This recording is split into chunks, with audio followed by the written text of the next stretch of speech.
วัดศิวดลถึงกับน้ำตาซึมเมื่อบอสโจพูดกับเขาแบบนี้สวัสดีครับพี่น้องแฟนเพลงแฟนหมอลำทุกท่านวันนี้ผมจะพาทุกท่านมารู้จักกับผู้ชายที่ชื่อวัดศิวดล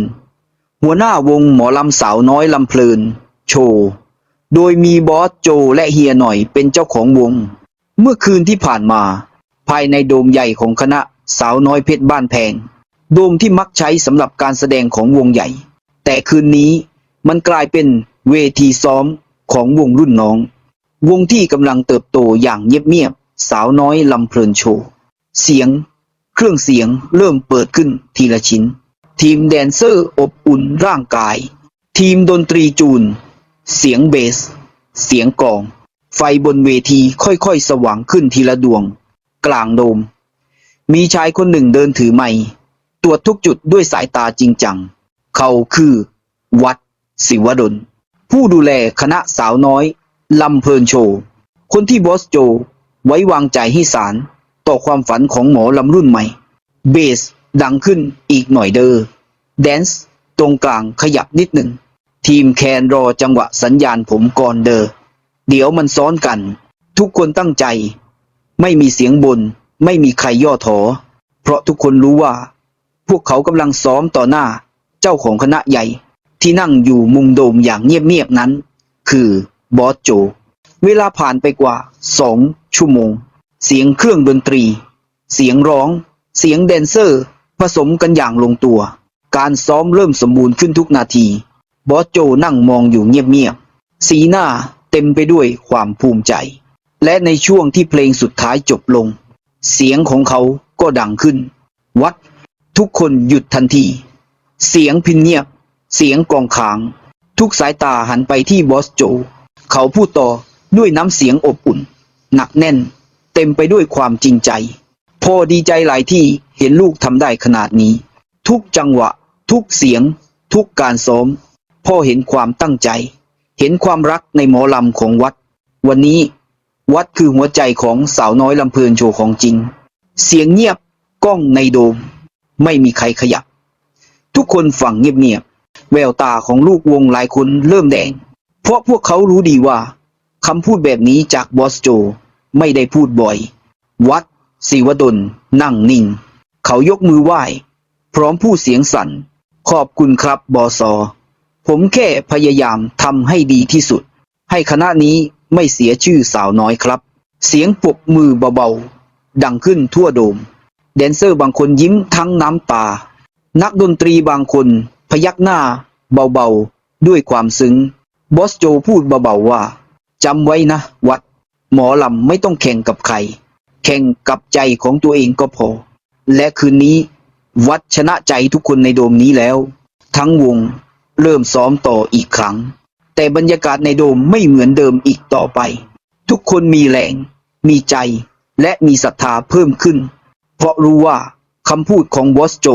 คือพลังที่ยิ่งใหญ่ที่สุดในค่ำคืนนั้นเมื่อคืนที่ผ่านมาไม่ใช่แค่การซ้อมในโดมแต่มันคือคืนที่หัวใจของวงสาวน้อยลำเพลินโชว์ได้รับการยืนยันจากเจ้าของคณะหมอลำและชื่อของชายคนนั้นจะถูกจดจำในหัวใจของทุกคนในวงเขาคือวัดศิวดลหัวใจของสาวน้อยลำเพลินโชว์ลูกศิษย์คนโปรดของบอสโจแห่งสาวน้อยเพชรบ้านแพงหลังจากที่บอสโจพูดชื่นชมวัดต่อหน้าทุกคนในวง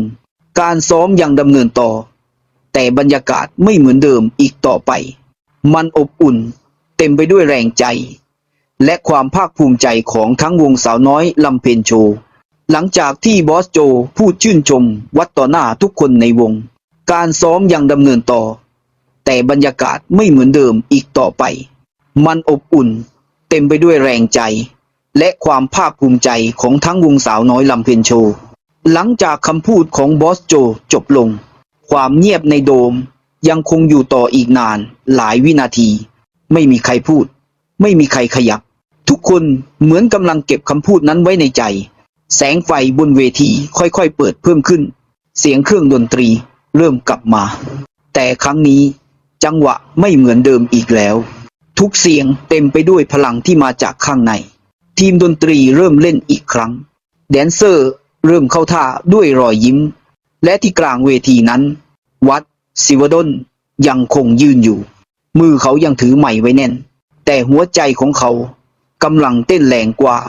ทุกครั้งที่เคยบอสโจนั่งมองอยู่เงียบๆจากมุมโดมรอยยิ้มบางๆปรากฏบนใบหน้าเหมือนพ่อที่ได้เห็นลูกของตัวเองเติบโตขึ้นอย่างภาคภูมิ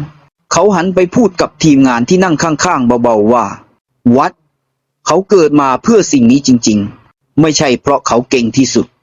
แต่เพราะเขารักสิ่งนี้ที่สุดเสียงพิณเริ่มดังขึ้นอีกครั้งวงเริ่มเล่นเพลงหมอลำช้าๆเพลงหนึ่งเพลงที่ทุกครั้งที่ได้ยินมันจะปลุกความศรัทธาในหัวใจของคนอีสานวัดยกไม้ขึ้นเสียงของเขาเริ่มร้องเบาๆด้วยความรู้สึกแน่นอกน้ำเสียงเต็มไปด้วยความจริงใจไม่ต้องปรุงแต่งเขาไม่ได้ร้องเพื่ออวดใครเขาร้องเพื่อพ่อโจเพื่อลูกวงและเพื่อหัวใจของหมอลำเสียงดนตรีค่อยๆดังขึ้นแดนเซอร์เริ่มโยกตามจังหวะบรรยากาศในโดมที่เงียบเมื่อครู่กลับกลายเป็นเวทีหมอลำจริงๆแม้ไม่มีคนดูแต่พลังในนั้นมันยิ่งใหญ่กว่าทุกเวทีที่เคยมีมาบอสโจนั่งฟังเพลงจนจบแล้วปรบมือช้าๆเสียงปรบมือของเขาดังก้องไปทั่วโดมและตามมาด้วยเสียงปรบมือจากลูกวงทุกคนไม่มีใครพูดคำใดแต่ทุกคนรู้ดีว่านี่คือช่วงเวลาที่หมอลำกำลังถูกสร้างขึ้นใหม่ด้วยหัวใจของคนรุ่นใหม่บอสโจลุกขึ้นเดินเข้าไปใกล้เวทีแล้วพูดเบาๆแต่ชัดเจนว่าคืนนี้ผมไม่เสียใจเลยที่ให้ลำเพลินโชว์มาใช้โดมนี้ซ้อมพ่อเห็นอนาคตของหมอลำอยู่ตรงหน้าแล้ววัดยกมือไหว้อีกครั้งน้ำตาคลอในตาขอบคุณครับบอสผมจะพาวงนี้ไปให้ถึงฝันครับการซ้อมยังคงดำเนินไปเรื่อยๆจนถึงเที่ยงคืนไม่มีใครอยากกลับเพราะคืนนี้ทุกคนรู้สึกเหมือนอยู่ในเวทีแห่งศรัทธาที่เต็มไปด้วยความเชื่อความหวังและความรักในเสียงหมอลำหลังเที่ยงคืนของคืนเมื่อวานในโดมใหญ่ของสาวน้อยเพชรบ้านแพงไฟบนเวทีค่อยๆดับลงทีละดวงเสียงเครื่องเสียงหยุดนิ่ง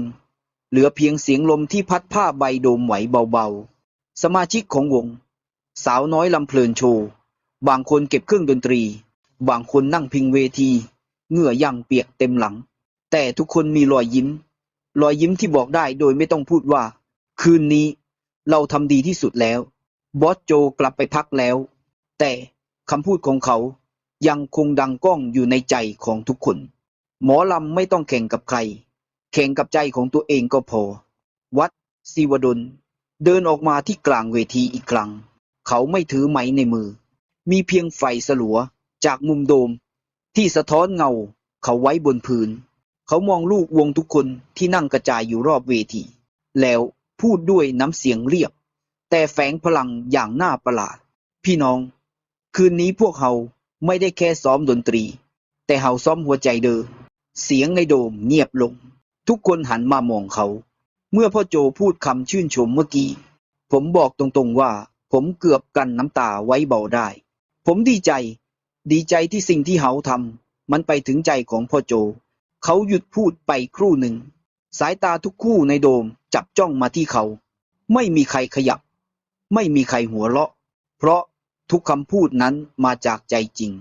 พวกเขาอาจบ่ได้มีชื่อเสียงเท่าคณะใหญ่ๆแต่พวกเขามีอย่างหนึ่งที่หลายวงบ่มีเขามีหัวใจที่รักหมอลำจริงๆเสียงพิณเบาๆดังจากมุมเวทีนักดนตรีหนุ่มคนหนึ่งดีดเบาๆเหมือนจะกล่อมบรรยากาศให้สงบลงวัดทันยิ้มแล้วพูดต่อด้วยน้ำเสียงอ่อนลงคืนนี้ผมอยากให้ทุกคนจำไว้ว่าแม้ไม่มีคนดูแต่พ่อโจยังนั่งอยู่ตรงนั้นพ่อเห็นความตั้งใจของพวกเขาต่อให้วันหนึ่งมี10,000 คนหรือแค่1 คนเขาก็ต้องเล่นให้สุดหัวใจแบบคืนนี้คำพูดนั้นทำให้ทุกคนปรบมือพร้อมกันเสียงปรบมือกองสะท้อนทั่วโดมมันไม่ใช่เสียงดังที่สุดแต่เป็นเสียงที่จริงที่สุดวัดยิ้มแล้วพูดประโยคสุดท้ายของคืนว่าคืนนี้เขาเริ่มต้นใหม่แล้วเด้อเสียงพิณเริ่มลากยาวสมาชิกวงทยอยลุกขึ้นบางคนเก็บเครื่องดนตรี บางคนเดินมาจับมือวัด มีทั้งรอยยิ้มและน้ำตา แต่ไม่มีใครเศร้า เพราะทุกคนรู้พวกเขากำลังอยู่ในเส้นทางที่ถูกต้อง กล้องค่อยๆซูมออกจากโดม เห็นเพียงเงาคนกลุ่มหนึ่งที่ยืนอยู่กลางแสงไฟสุดท้าย ไม่มีเสียงเพลง ไม่มีผู้ชม แต่มีพลังของศรัทธาที่ลอยอยู่เต็มอากาศ คืนเมื่อวาน โดมสาวน้อยเพชรบ้านแพงไม่ได้มีแค่เสียงซ้อม แต่มันได้กลายเป็นเวทีที่สร้างแรงบันดาลใจให้กับคนทั้งวง และชายคนหนึ่งที่ชื่อว่า วัดศิวดล ได้พิสูจน์แล้วว่า หมอลำที่มีหัวใจ ยิ่งใหญ่กว่าหมอลำที่มีชื่อเสียง สุดท้ายนี้ ถ้าคุณชอบคลิปนี้ ก็อย่าลืมกดไลค์ กดแชร์ กด Subscribe เพื่อเป็นกำลังใจให้กับทีมงานเราด้วยนะครับ